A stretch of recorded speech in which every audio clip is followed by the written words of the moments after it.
राज्यातील शिक्षक, पालक, विद्यार्थी, माजी विद्यार्थी यांच्यात शाळेप्रती उत्तरदायित्वाची भावना निर्माण व्हावी, त्यायोगे स्पर्धात्मक वातावरणातून विद्यार्थ्यांना शिकण्यासाठी आनंददायी व प्रेरणादायी वातावरण मिळावे यासाठी भारतरत्न डॉ. बाबासाहेब आंबेडकर आदर्श शाळा योजनेअंतर्गत मुख्यमंत्री माझी शाळा सुंदर शाळा हे अभियान राबवण्याच्या सूचना राज्य शासनाने दिल्या आहेत.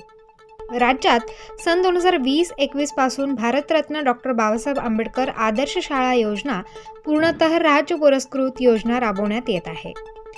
भौतिक सुविधांचे निर्माण, शैक्षणिक गुणवत्तेतील वाढ व प्रशासकीय सुधारणा अशी प्रमुख क्षेत्रे सदर योजनेसाठी निश्चित करण्यात आली आहेत. सद्यस्थितीत 478 शाळांचा समावेश असलेला सदर योजनेचा पहिला टप्पा कार्यान्वित आहे. सदर योजना शासकीय व स्थानिक स्वराज्य संस्थांच्या शाळांसाठी राबवण्यात येते. महापालिकेच्या शाळांमध्ये या उपक्रमाची अंमलबजावणी सुरू झाली आहे. याबाबत सर्व शाळांना माहिती देण्यात आली आहे.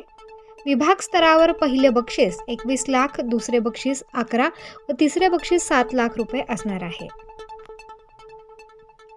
विद्यार्थ्यांची शैक्षणिक गुणवत्ता विकसित करण्याबरोबरच अध्ययन, अध्यापन व प्रशासन यात आधुनिक तंत्रज्ञानाच्या वापरास प्रोत्साहन देणे, शिक्षणासाठी पर्यावरणपूरक व आनंददायी वातावरणाची निर्मिती करणे, क्रीडा, आरोग्य, वैयक्तिक व परिसर स्वच्छतेचे महत्त्व अधोरेखित करणे, राज्यातून कचऱ्याबाबतच्या निष्काळजीपणाची सवय मोडून काढणे, राष्ट्रप्रेम व राष्ट्रीय एकात्मता याबाबत विद्यार्थ्यांना प्रोत्साहित करणे, विशिष्ट कौशल्य आत्मसात करण्यासाठी विद्यार्थ्यांना व्यावसायिक शिक्षणाचे महत्त्व पटवून देणे, विद्यार्थ्यांच्या अंगीभूत गुणांना प्रोत्साहन देऊन त्यांच्या व्यक्तिमत्त्वाची जडणघडण, शाळेचे शिक्षक, विद्यार्थी, माजी विद्यार्थी व पालक यांच्यात शाळेविषयी कृतज्ञतेची व उत्तरदायित्वाची भावना निर्माण करणे.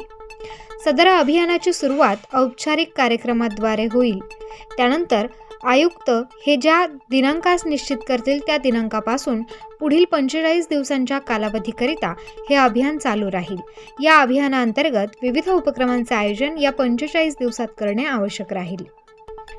सदर अभियान महापालिकेच्या सर्वच शाळांमध्ये राबवण्यात येणार आहे. यामुळे मुलांच्या शैक्षणिक, सामाजिक व सांस्कृतिक जीवनस्तरावर उंचावण्यास मदत होणार आहे, असे मनपा शिक्षणाधिकारी बेटी पाटील यांनी म्हटले आहे. प्रतिनिधी मोहसिन पठाण, स्टार न्यूज, नाशिक.